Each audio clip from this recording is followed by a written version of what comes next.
And you're live. Good morning, Summa scholars. Welcome to the Daily Summa. Today is Thursday, February 27th, the 7th week in Ordinary Time. Good morning, Joe. Good morning. How are you this fine day?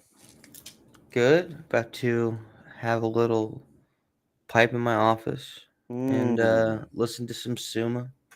So sweet. Folks, if you're not on board with this Beaver Galleon here doing the Daily Summa, you just got to get on board. You need to tell your friends. You need to spread the word. We need to grow this thing so that Joe can afford coffee and pipe tobacco. Right, Joe? I think that's it. I think food for the kids goes last after those. Yeah. Definitely. Oh, and books before food for the kids too, because kids are resilient. Kids are resilient. Right. So we have a heck of a page today, folks. Joe, this is this page we may mention. I have a prop today, my first prop ever. Got a prop coming up. We might talk about Schrodinger's cat. We may talk about some quantum physics type stuff here.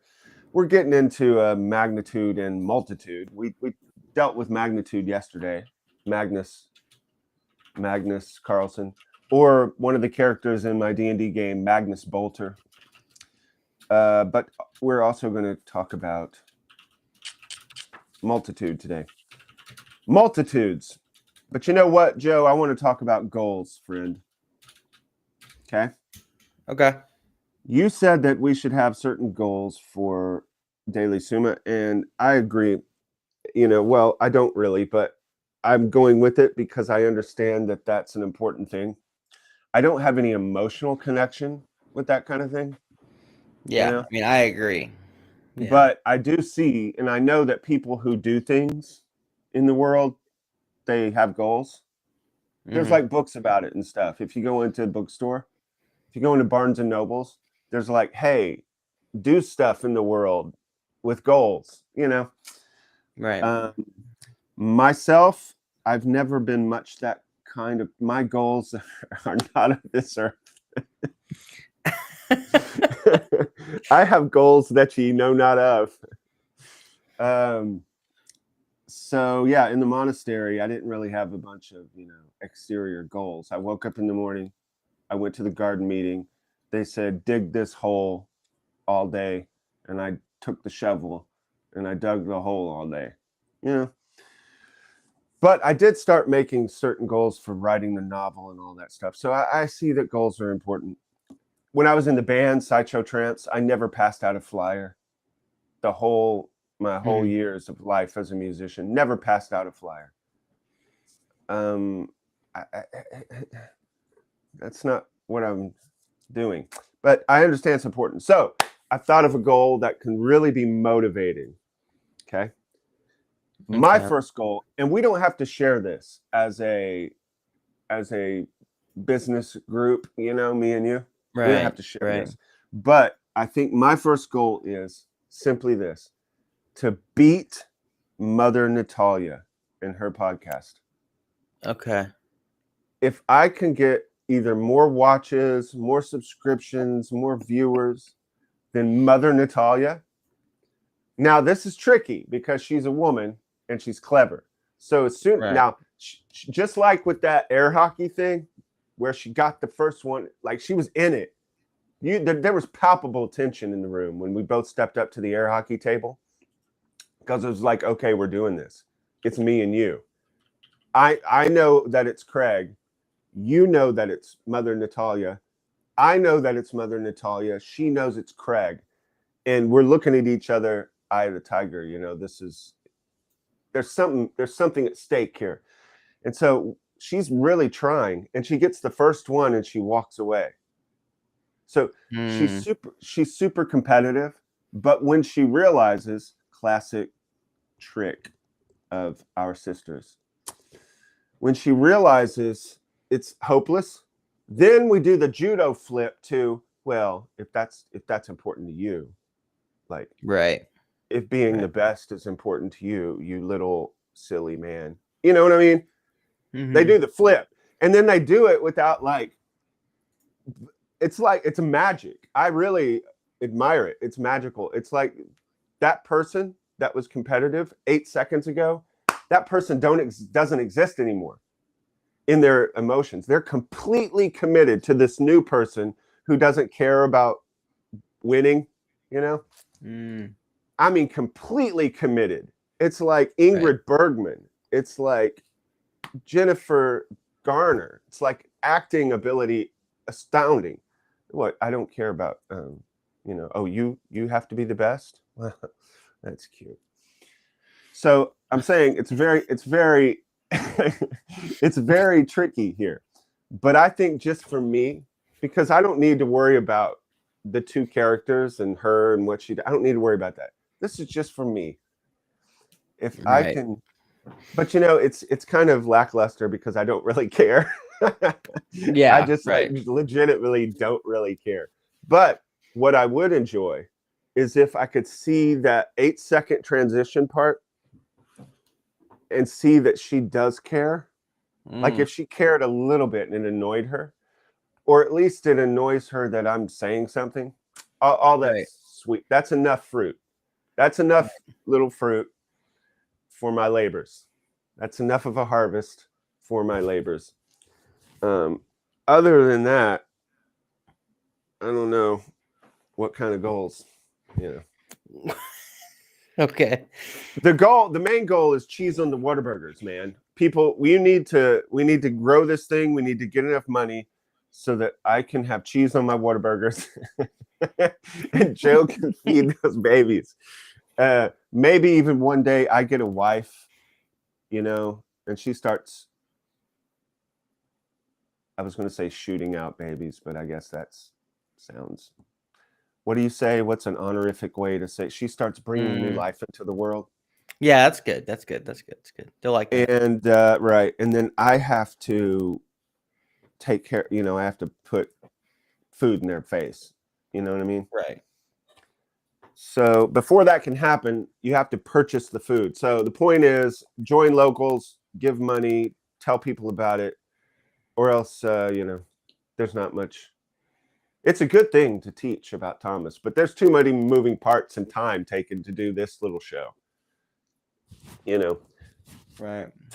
For us to do that. So let's get this locals thing rolling. Is there anything else, Joe? Do you have anything to talk about before we go into the Summa? Because this might be a long one. Okay. Well, if it is long, I might have to leave. But yes, I'm good. You can leave. See, we got to make it to where Joe doesn't have to leave. People, come on. Let's rally. We got to rally these beavers together. Man, I hear you smoking that pipe. Okay, let's just go, Joe, and we can always stop and talk. You know what? Okay. We make the rules on this beaver galleon. That's true. That's a good point. We shouldn't forget that. We should not forget that. We are floating out here distant from the shore, drifting so far from shore. Okay, let's see. Got to remember my prop. Let's get into page 63, question 7, article 3. We're ending up, and this is a long article. Thomas gets a little long-winded here. But we're still talking about if infinite magnitude can exist, infinite size of something. Let's just jump right in. At the top of the page, since therefore the accidents follow upon the substantial form, it is necessary that determinate accidents should follow upon a determinate form. And among these accidents is quantity. Quantity is one of Aristotle's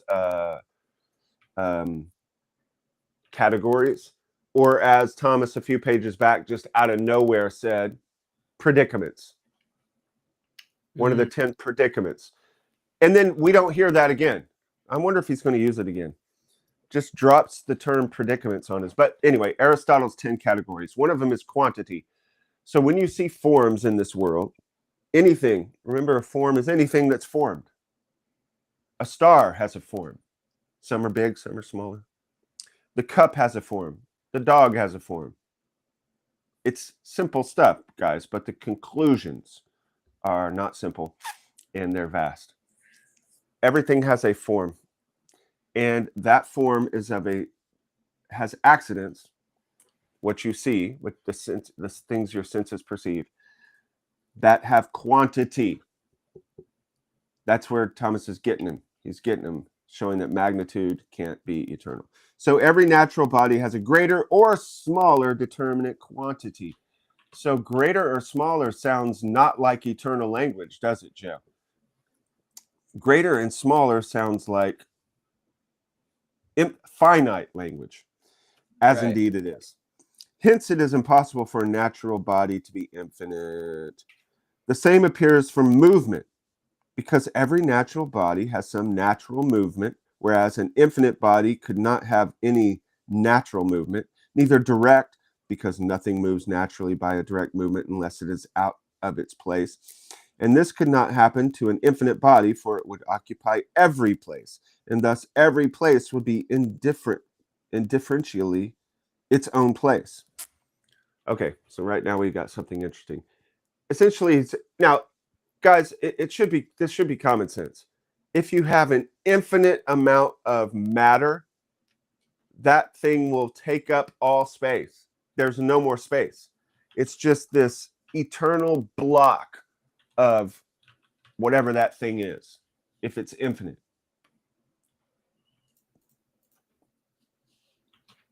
That makes sense. But the problem comes, and I remember watching an interview with Jordan Peterson. He was talking to two Catholic guys. And someday I'll have to look for this video. I don't know what it is. But he's talking to two Catholic guys, and they're like trying to bring him through the teachings on God or something. I can't remember what it was. This was like 2 years ago. And I was here at this farm. I remember it vividly, standing in the kitchen. And Jordan they're taking them through, and they're excited. You know, they're talking to Jordan Peterson, and he's curious. He's asking questions. So they're like, man, we're on a roll here.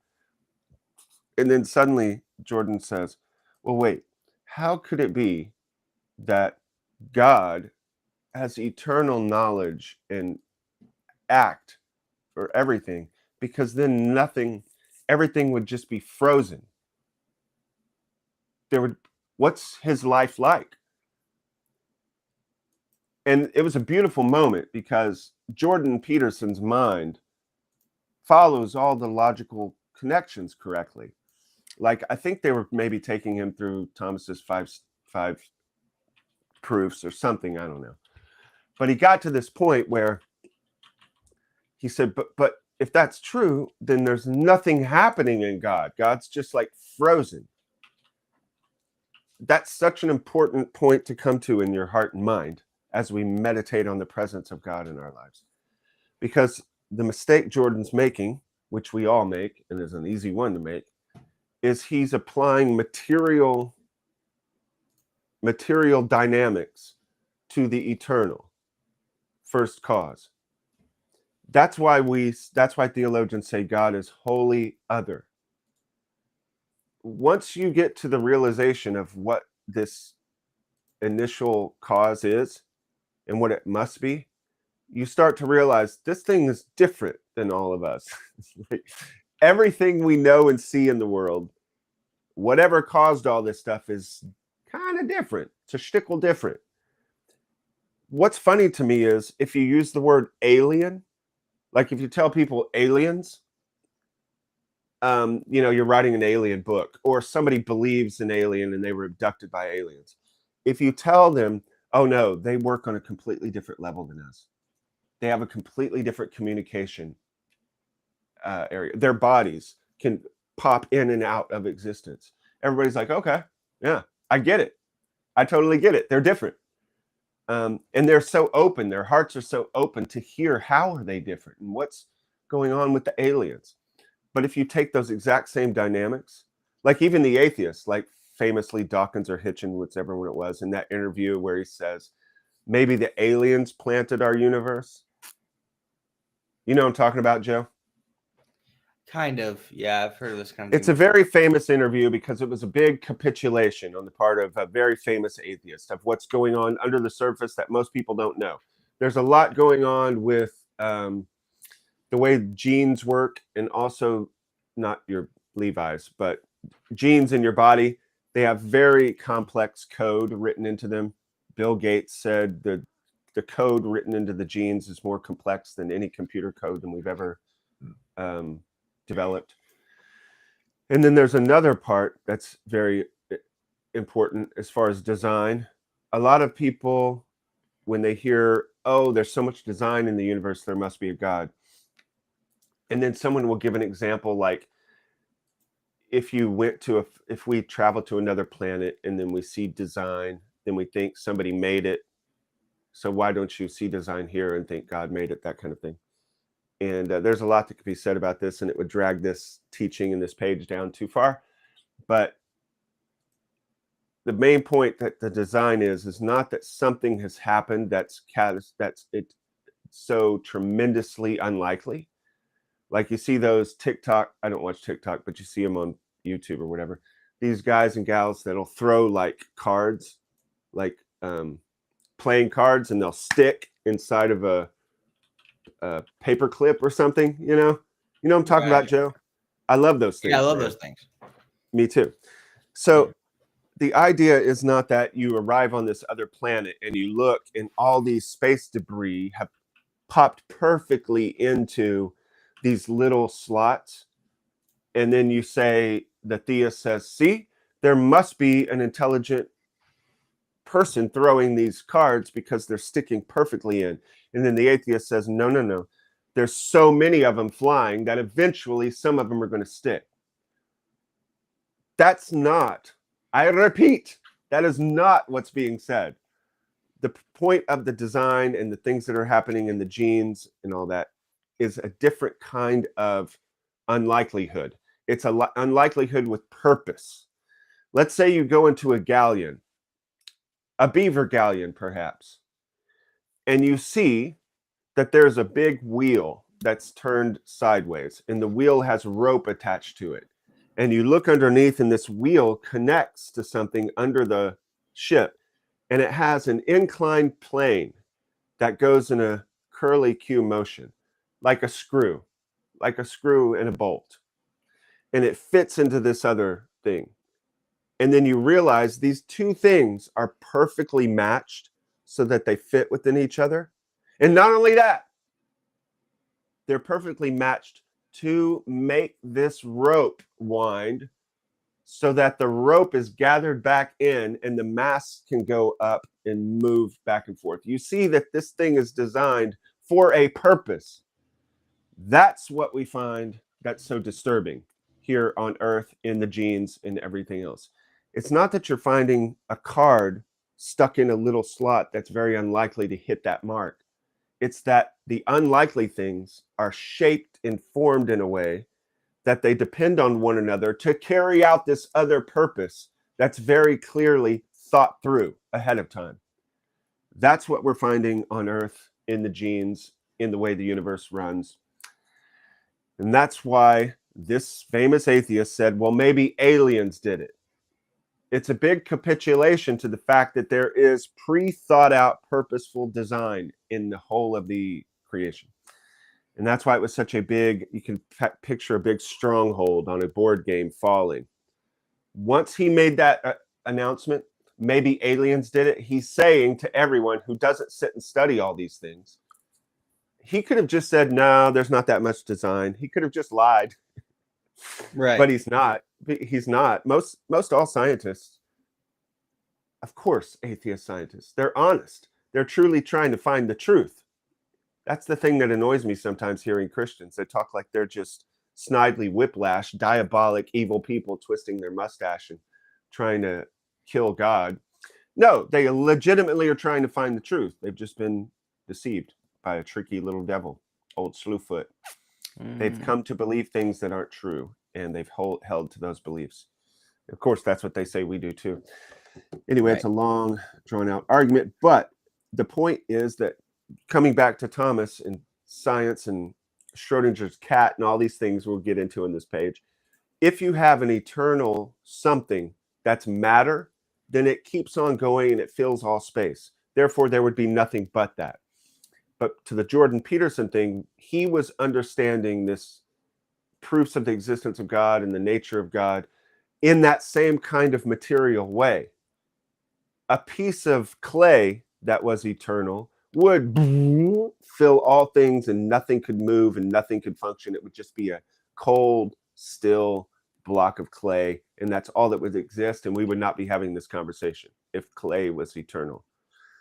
But that's why the theologians say, whatever this alien is, whatever this thing is that put all these thoughts and designs into everything, whatever it is, it's different. It's different than matter. It's wholly other. Well, what is it? We don't know. That's the whole point. It's a big question mark. We don't know what it is, but we do know that it can't be material, and it can't function like material functions. It can't function in the normal cause and effect movement of everything we see in scientific inquiry and observation. It's something different. Again, if you tell someone it's an alien, they'll go, okay. But if you use that word God, probably because aliens don't tell you you can't masturbate.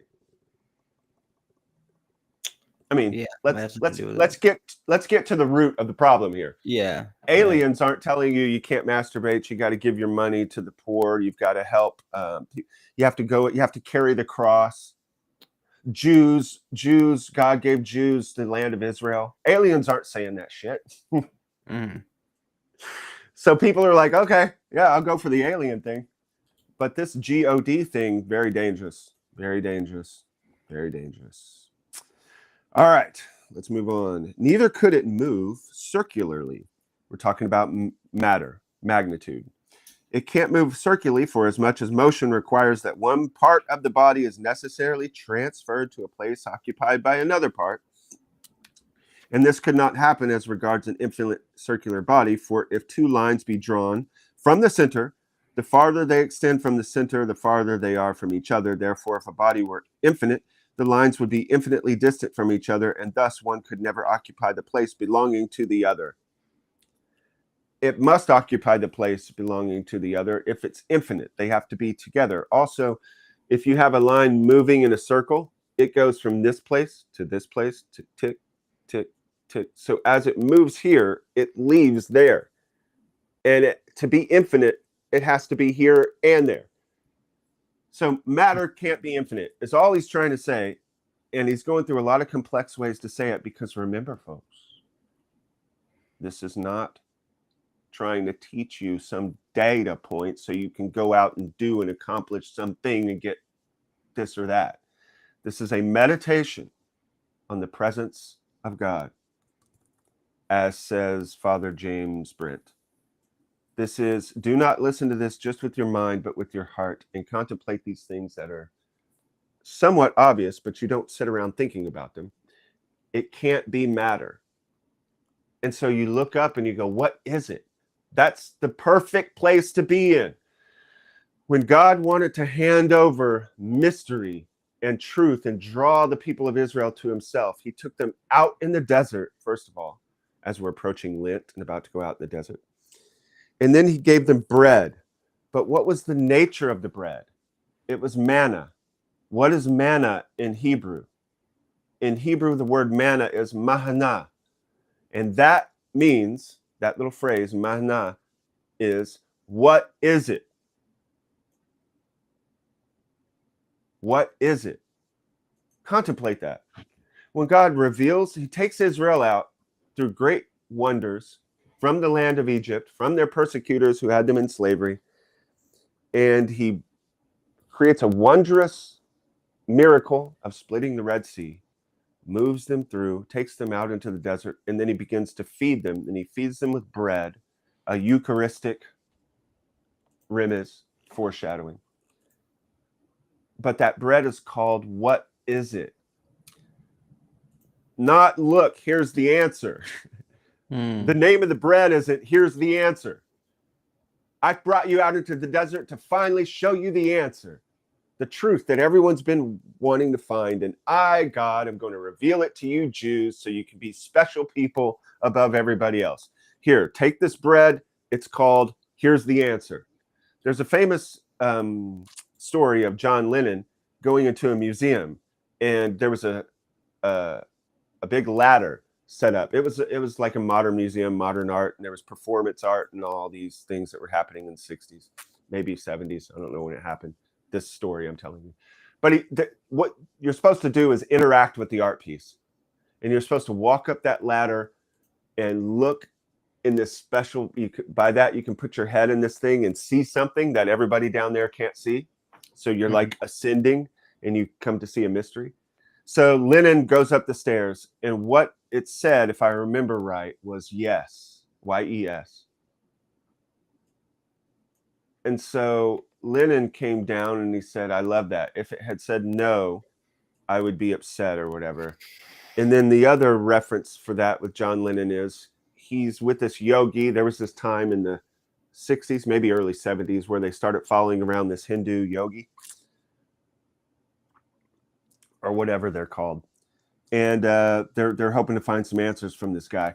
And Lennon decides, he's like very adamant that he gets to go up in this helicopter alone. They were taking helicopter rides. They get to go up in the helicopter alone with this Hindu yogi with his robes and his hair done and long. And this guy is a mystic. And then I think it was McCartney asked him, why did you want to go up there all alone? And he goes, I thought he might slip me the answer. Lennon was looking for the answer. But when God, the one true God, wants to reveal himself, he takes people out of slavery through great terrors and fear and difficulty. He moves you through a miraculous event, which is so terrifying and hard to understand, that you rejoice with almost the same fear of 9/11. What just happened here? And then you move out into the desert all alone from your comforts. And then he gives you food that's not called the answer. He gives you food that's called, what is this? What is it? That's your food. That's what we've been trying to say here on this Beaver Galleon. We're not here trying to hand over to you all the answers of St. Thomas so that you can walk away feeling prim and proper and above everybody else because you have this beautiful staircase that's leading you up to look at the yes and answer and then come back down to all the poor people in your coffee shops and life that don't get it. That's not what's going on here. You are to be the meek and humble dove under the staircase who trembles at his word under the staircase. Remember, we're not getting rid of the staircase. We're not getting rid of the straw. Thomas says the Summa is straw. We're not getting rid of it. We're using it in a different way. We're using it to burn up, to meditate, and to contemplate the presence of God in our lives, and to become the meek and humble dove under the staircase, contemplating these things, who will eventually fly away and be at rest. As Teresa of Avila says about the bird in the seventh mansions. Okay, the same applies to a mathematical body, for if we imagine a mathematical body actually existing, we must imagine it under some form, because nothing is actual except by its form. Hence, since the form of quantity, as such, is figure, such a body must have some figure, so would be finite, for figure is confined by a term or boundary. He's using very deftly all the words that we've been using this whole thing, and that should slowly begin to sink in more and more. So just pick it apart and see what he's saying, because this is going to be really the replies to the objections are pretty much in that statement. The same applies to mathematical body. For if we imagine a mathematical body actually existing, remember, he's using that term actually in a technical, philosophical way. So what he's saying is, it's actualized. Remember, he's really big on telling the difference between potency and act. Something can be in potency to be a million, billion, infinite number of ways. But that's fine to contemplate what it could possibly be. But that's a big difference as the seminal sack full of all the potency sits there. There's a big difference between that and when it collapses, reduces into actually existing being. And that's one person. Veronica, Annie, all that potency collapses and reduces to one existing thing. So he says, if you're talking about math up here in potency land, fine. But once it actually exists, we must imagine it under some form. This is again what we said. Everything you see in the world has some form. You've never seen matter just floating out in the void, tohu vavohu, as in the beginning. Every time you've seen matter in your life, it's always in some form. Once it takes a form, because nothing is actual except by its form, anytime these potencies reduce into act, they reduce into act by taking some form. Hence, since the form of quantity, as such, is figure, quantity is how much of something, and how much of something has a figure. That's what quantity is. It's not number, how many of things. It's how much of a thing. And a thing has a figure, a form. Such a body must have some figure, so would be finite. Soon as, like we said, the clay, if it filled up all eternity, there would be nothing existing except an eternal lump of cold clay in which nothing could exist, and we would not be talking right now. So anytime you have a figure, it's in a form. And anytime you have a form, it's matter, material, and it's confined to a boundary, a definition. Okay, reply to objection 1. A geometrician does not need to assume a line actually infinite, but takes some actual finite line from which he subtracts whatever he finds necessary, which line he calls infinite. That's what we were saying yesterday. Larry was trying to slip in this thing where the guy goes, draws the line on the chalkboard and says, imagine this line to be infinite. Thomas is saying, yeah, but it's not infinite, dude. You're just saying that, but you're still having, anytime you talk about math, you're talking about a part of that infinite. So it's not infinite. Okay, reply to objection 2. Although the infinite is not against the nature of magnitude in general, still it is against the nature of any species of it. Thus, for instance, it is against the nature of a bicubial or tricubial magnitude, whether circular or triangular, and so on.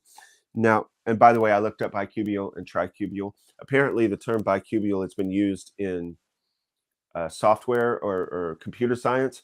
So you have to fight through all this bicubial in computer language to get to the medieval way in which he's using bicubial. But I'm guessing he's just talking about a three-dimensional cube, right? You can draw a triangle on a piece of paper, but you can cut that out and fold it, and that's tricubial, I guess. If anyone knows, write it in the comments. Now, what is not possible in any species cannot exist in the genus. Hence, there cannot be any infinite magnitude, since no species of magnitude is infinite. He's just repeating what he says, but under this different aspect. The infinite is not against the nature of magnitude in general. Still, it's against the nature of any species of it. He's saying what he just said before. Okay, generally, I can give you some kind of capitulation of eternal magnitude, potentially, whatever, but actual magnitude that we actually see in the actual scientifically observable world, that is always actually finite and not infinite. So we're not going into fantasy land. We're keeping to reality. That's what you have to understand has happened when people broke away from this philosophy. That's why our culture is as it is today. As I said before, we're tied to these things. We're not unmoored, floating around. There's a reason why things are happening in society as it is. It's because principles were abandoned. And those principles were like the ropes that kept you moored to the shore.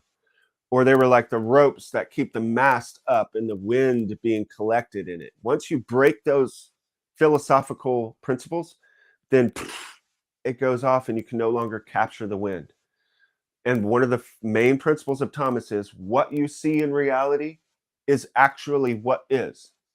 If you actually see a man, you're actually seeing a man. That's what that really is. A horse is really a horse. An electron is really an electron doing really electron stuff, if he had known about electrons. Okay, Reply to objection 3. The infinite in quantity, as was shown above, belongs to matter. Now, by division of the whole, we approach to matter, forasmuch as parts have the aspect of matter, but by addition, we approach to the whole, which has the aspect of a form. Therefore, the infinite is not in the addition of magnitude, but only in the division. This is the whole divide a thing into. If you cut this thing in two, and then you cut it in two, and you cut it in two, you can go infinitely. But if you had a microscope, like this one here, check out my cool microscope, Joe, that was in this room. This room is the kids' study room. It's like their classroom. They homeschool. Yeah, when I was in there, I really admired it. It's very Yeah. cool looking. Yep. This family has amazing taste, dude. Everything they do is just cool and awesome. It's in good taste. That's the way to say it. Yeah. Yeah. And so if you could look through, which humans have after the time of St. Thomas, and seeing the division of this pencil over and over and over till it finally gets down, you would get down to molecules of wood and molecules of lead or whatever they use now, graphite for the pencil. But then you would go even further and you would see that these molecules break up into atoms. And remember, the ancient Greek philosopher, was it Heraclitus? No. He's the one who didn't believe. Well, it might have been. I'm blanking on it because it's been a long time.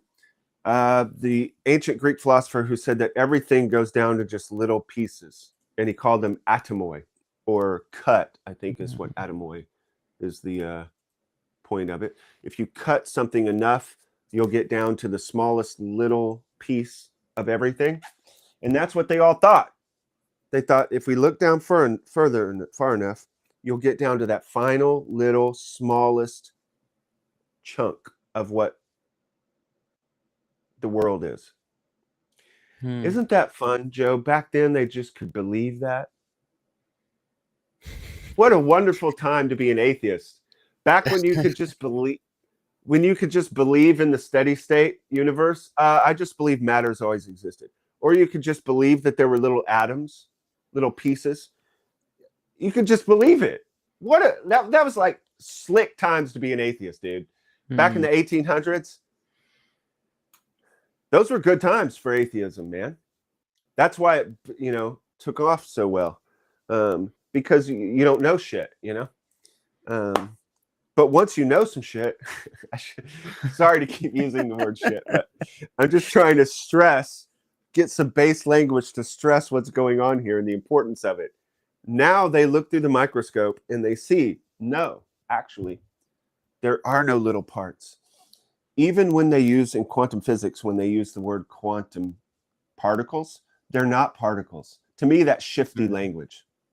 To me, that's tricksterism to use the word particle, because it's not a particle. It's a quantum movement in a field of energy. There are no particles. No such thing as atoms in that sense. There's no little particles.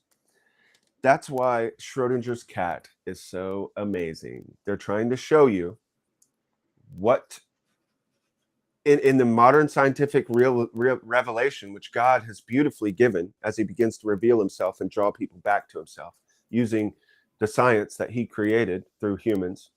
Science was created through the church and Christians. Science was given as a gift to God to finally defeat. That's how God always does things in scriptures. He uses the enemy to defeat itself. This is what always happens in scripture. It's a common theme. God tells Israel, just fast and pray and I'll take care of it. And then the enemy starts fighting amongst themselves and destroys themselves. Or some other innovation happens that destroys the enemies of Israel. That's what's happening here. The science is going to implode in on itself and defeat itself. The more they grip on the star systems, the more they tighten their grip, the more star systems will drip through their fingers. Now we know that everything is quantum movements in a field, but these fields are in potency, just as Aristotle said. But Aristotle was talking about he was seeing into the depths, but he was using language of his time. But that language still applies. fantastically, mind-blowingly, it still applies to modern science. And that is Schrodinger's cat. If I could just super quick explain what it is. Most people have heard it and they think it means the cat's dead and alive in the box. That's not what it means. The cat's in the box. Inside the box is a Geiger counter that counts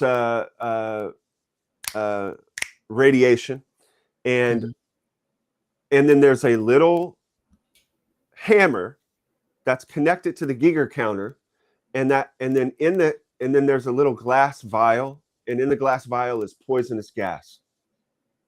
And if that hammer hits that vial, the poisonous gas will leach out into the box and kill the cat. But until that hammer drops, the cat's still alive. So if that Geiger counter were connected to the quantum world, and that's the big if, guys. This is the whole crux of Schrodinger's cat's analogy. The word if, because that word if is impossible. That's why this is a thought experiment, not a real experiment. We have nothing that can connect us to this world and a Geiger counter and connect you with a material piece of wire to the quantum world. There's no such connection. That's why Schrodinger made this example, because he's trying to convey over to you how crazy this is, the world we live in. There should be no connection between the quantum world and our physical world. There should be no connection. We see nothing that's connecting it exactly like a material line. But the fact of the matter is that once these potentials in the field collapse into some act, then it affects this visible world and we see some movement or some change. So Schrodinger's cat is, if it were connected, if this line were connected to the quantum realm, it would be connected to both a negative and a positive, which would move the Geiger counter to say yes and no at the same time. Yes, there's radiation. No, there's radiation. Because remember, in the quantum realm, it's a realm of potency, not act. So everything is in potential to be everything. So it's potentially leaching radiation and potentially not releasing radiation. So that line connected to the Geiger counter in the cat's box would read, yes, there's radiation. And it would also read, no, there's not radiation. And so the hammer in this thought experience, remember, this is impossible to happen. It's a thought experiment. The hammer would both be up and not falling and falling at the same time, because it would be reading that there was and there wasn't radiation. And so if it's both up and falling at the same time, then the cat would be both dead and alive at the same time. But that is impossible, and that's not how the world works. That's not how the quantum realm connected to this visible realm of accidents works. And so he is saying, quantum physics is saying exactly what Thomas is saying all the way back to Aristotle in Athens 2,500 years ago or whatever it was, that there's potency, and that's a different realm than the realm of act. And so you can't get them mixed up. Things can't be eternal in the world of action, of act, of matter. Okay. Reply to objection 4. Movement and time are whole, not actually, but successively. Hence, they have potentiality mixed with actuality. But magnitude is an actual whole. Therefore, the infinite in quantity refers to matter and does not agree with the totality of magnitude, yet it agrees with the totality of movement, for it is proper to matter to be in potentiality. Guys, we're going to have to move quick because we're getting past, but he's saying the same thing. Potency is different than act. That's what all this stuff is themed on. And it's a very powerful thing to realize. As you walk around and you're meditating on the presence of God in your life, meditate on how this thing moves from potency, all the different potentials that something could be, all the different potentials that you could be in your life, and then what's going to collapse into act. How are you going to act today? You're sitting here at the beginning of your day, riding out into the sunrise on this beaver galleon, and it could go any number of ways when you get to your nighttime and your evening. And that's determined upon your choices, my friend. and the presence of God in your life. Article 4, whether an infinite multitude can exist. And of course, we're going to zip through this because we're limited time and we can flesh it out more tomorrow because we have a small page tomorrow, guys. Nothing on the back and only half a page on the front. Objection 1, Larry up to bat.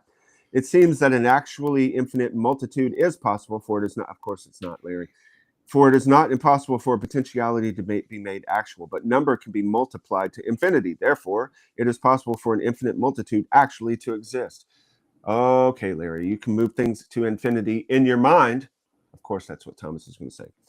Objection 2. Further, it is possible for any individual of any species to be made actual, but the species of figures are infinite. That's what we said about fire. It could go in infinite number of directions, but it only reduces to one possible direction.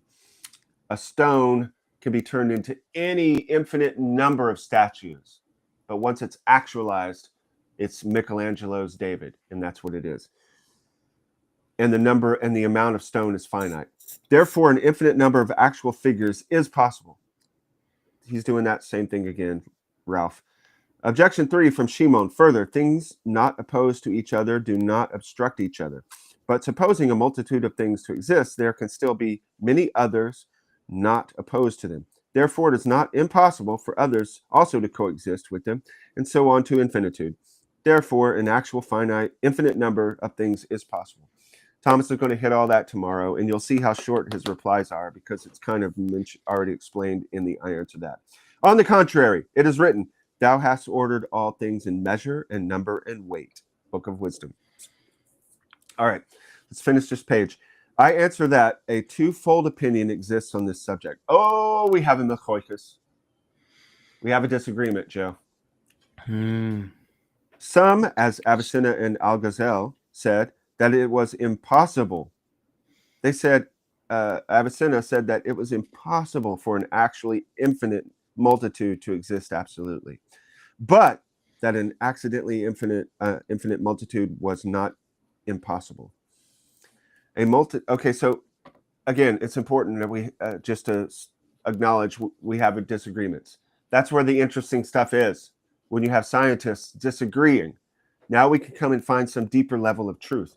When you see disagreements in your life, when your heart is disagreeing with your own heart, when you're in conflict with your life, that's the game. That's the game. That's the dungeon master leading you further and further. As the old saying goes, the treasure you seek is in the cave you're afraid to enter into. The treasure you seek is in the cave you're afraid to enter into. I hate that. Anyway, a multitude is said to be infinite absolutely. When an infinite multitude is necessary, that something may exist. Now, this is impossible because it would entail something dependent on an infinity for its existence, and hence its generation can never come to be because it is impossible to pass through an infinite medium. Again, the clay thing. If the whole of everything, all being, was a lump of clay, then nothing could move inside that clay. You get the point. That's the nature of the material world, and it's so good to meditate on it so that you can see there really is a spirit realm, so that you can see that these things are really held up by some directing purpose intellect. A multitude is said to be accidentally infinite when its existence as such is not necessary but accidental. This can be shown, for example, in the work of a carpenter, requiring a certain absolute multitude, namely art in the soul, the movement of his hand, and a hammer, and supposing that such things were infinitely multiplied, the carpentering work would never be finished, for as much as it would depend on an infinite number of causes. But the multitude of hammers, inasmuch as one may be broken and another used, is an accidental multitude, for it happens by accident that many hammers are used, and it matters little whether one or two or many are used, or an infinite number, if the work is carried on for an infinite time. In this way, they said that there can be an accidentally infinite multitude. This, however, is impossible, since every kind of multitude must belong to a species of multitude. Now, the species of multitude are to be reckoned by the species of numbers. And of course, he's going to go and say that numbers is a limiting definition factor. Like everything in this world, guys, is a limiting, defining factor. That is what the Kabbalists and rabbis say, that at the beginning God did zimzum. He contracted himself within himself and made space for the void, for the universe, so that there could be this perception of cause and effect in the world that would lead to free will and would lead to pleasure, increasing the amount of pleasure in the human being. But the nature of this world is cause and effect, and matter, if it extends, any piece of matter, if it extends forever or eternally, it fills up all things, and therefore nothing else can exist. That's the way matter works. But the spirit realm, the realm of the mind, works differently. And we see that in our own mind. You can go to an infinite number of numbers. You can imagine that. You can go pi out to infinity. That's why our mind, the human mind, is angelic, and we are this composite of body and soul, body and spirit. That's what's so strange about humans. Angels only live in that realm of contemplating the eternal and the mind. Dogs only live in the realm of the body. But we can take bodily things, the oranges, and we can say, take 5 from this, and you have 5 left. And then we can abstract the concept of 5 and start using 5-ness up, totally separate it from the actual way that bodies work. We can start thinking in ways that bodies don't work. Animals can't do that. That's part of that transition up to the higher world that we are all invited to. And contemplating these things, contemplating the life of Christ and Our Lady, are the ways in which this can more greatly happen and benefit. Anything to say to all that, Joe? Got anything to say? That was a good one. There's still some simple things that get me a little lost with all of this, but okay. Tell me what it is and we'll hit it tomorrow. I'm having a real problem with the actuality thing, but in what way? I just don't understand it. Hasn't made sense to me thus far, but that's a me problem, certainly. Well, no, it's good that we hit up what could be potential problems. Potential problems.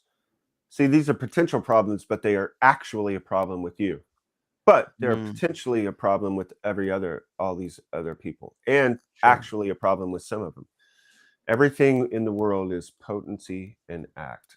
All right, dude, we'll hit that up more tomorrow as we explore whether an infinite multitude can exist. And remember, it's a short page tomorrow, guys. So we'll just button up some of these things we were talking about, and we hope have a short show tomorrow. And Joe, I wish you a wonderful, wonderful day. I hope you also have a wonderful day. Thank you, sir. And everybody out there, we do hope you have a wonderful day. Remember, this is all straw. People, go and meditate and pray. Talk to you next time. See you tomorrow.